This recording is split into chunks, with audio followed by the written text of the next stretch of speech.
elect Susie Roberts at the hall, but also Russ Sharp, the Lacio lot, changing the locks on Township Hall. A couple of questions came to mind. First, why are they doing this? And second, when did they hold a meeting to vote on this?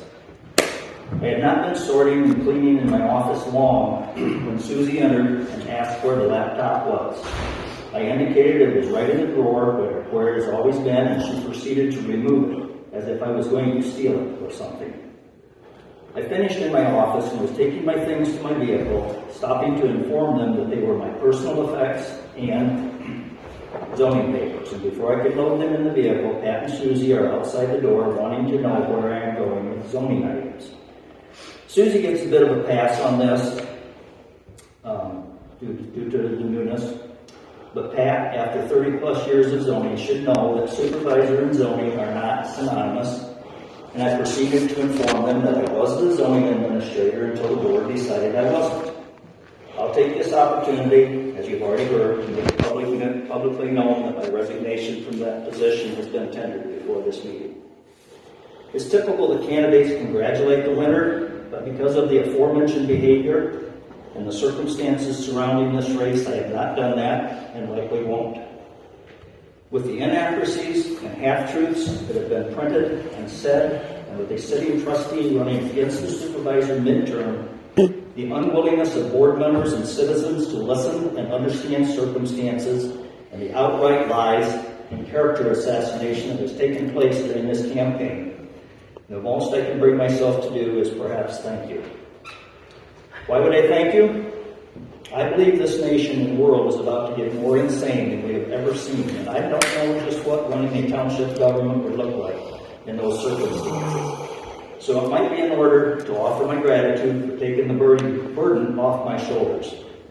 I would warn, though, as Shakespeare said, heavy is the head that wears the crown.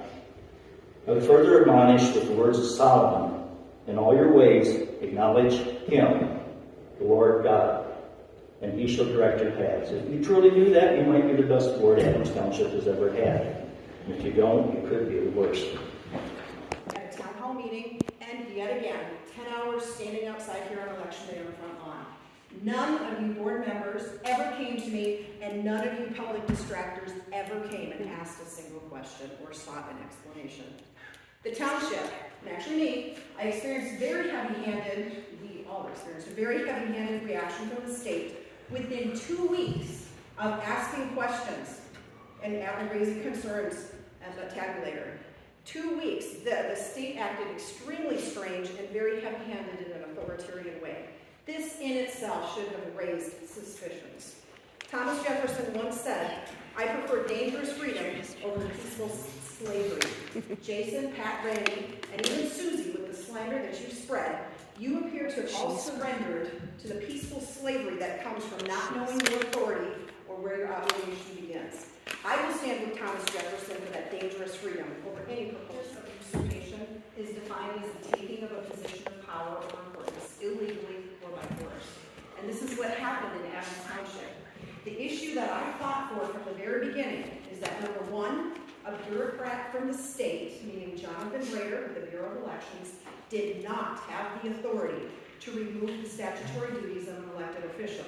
Number two, the county did not have the authority to enforce that directive by entering into the township premises and removing equipment or records. And number three, a township trustee nor a township treasurer had any authority to allow the county into a township clerk's office. The only lawful path of that was a legally obtained search warrant. And it's the basis of the original lawsuit that I filed and the basis for the May 1st submitted lawsuit that has now just been refiled. It's unfortunate that the 3 remaining members on this board of the township that are still seated here today do not have a basic understanding of the case. So this is going to address my experience from the non-election side. And I have to say the township clerking has been a very interesting experience. When I became clerk, I was asked by the township treasurer to sign 8 blank checks a month for the first 2 months of my position. I declined to sign these blank checks in the 3rd month as I was tracking the use of the blank checks and not all had come through me for documentation. When asked to sign additional checks in the 3rd month, I advised the township treasurer I would not, as all checks had not been used. She lied and said they had. The next month she did use them, and once all pre-signed checks were accounted for, I refused to without them being written out. I was supplied with bank statements and told to sign off on. When I questioned what I was signing off against, Patricia advised I should just sign off by initialing the bottom corner. I advised I would not just initial something that I didn't actually reconcile. Upon getting more familiar with the common software, I found that checks had not been reconciled with the system for 12 plus years. This would go to the fact that bank statements having not truly been actuated on with an internal process of reconciliation within the township. In review of the first budget process in February of 2021, there was a very large slush fund. In the revenue column, it was calling for balances forward. It totaled $719,000. In the expenditure side, it was called contingency, and it totaled $527,000. The treasurer of 40 plus years was not able to speak a word to, or explanation of, nor was any other board member. These two numbers have been adjusted as the budget must have been adjusted because the budget was balanced. This made the township appear to require $926,000 to operate and provided an excellent bucket to hide expenditures. The township actually operates just over $300,000. I made a call to Bailey Hochsteiner, the auditors at the time, and questioned how this passed through the audit. Greg Bailey advised they don't like to see it that high, and when I asked how it passed through an audit without mentioning, he didn't have an answer. Then we get into the situation in which Patricia acted in the capacity of township clerk by surrendering township election equipment, which I addressed in the previous. And then we have the Lake Bel Air debacle. A treasurer of 40 years inexplicably mute on the situation when Lake representatives came to me to inquire of the dollar amount in the second year of assessment. Investigation into the situation showed a treasurer of 40 plus years knew she did not have the appropriate paperwork from the previous clerk with which to enact a special assessment on Lake Bel Air residents for the first year, that was winter 2020. And even more disturbing, she distributed the funds to the Lake Association without expenses and without legal authority, and without informing the board. This is malfeasance of Patricia Williams.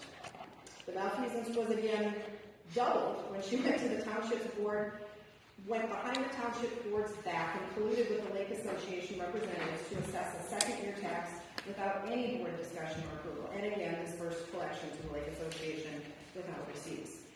And worse yet, she denied implementing the second-year assessment in the March 2022 board meeting. I was provided tax statements from two concerned residents that very clearly caught me in the lie.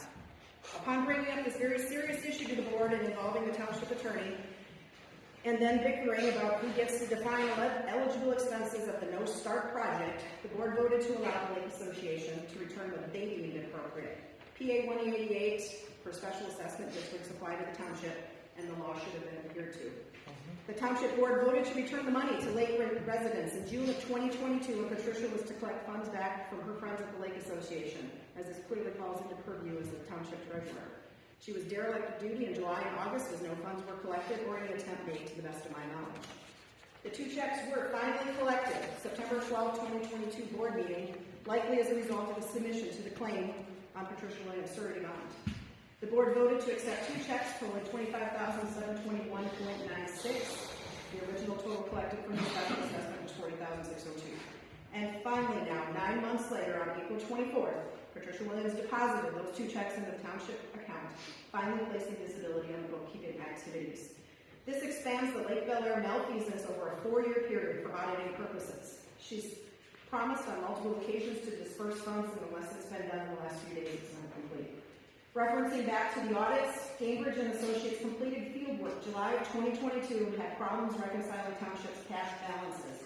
Patricia is aware of this and has made no attempts to complete the process that falls to under a treasurer's duties. Previous audits with Bailey and Hochsteiner could not have possibly used account balances from Compton, as the clear checks were never reconciled with bank statements.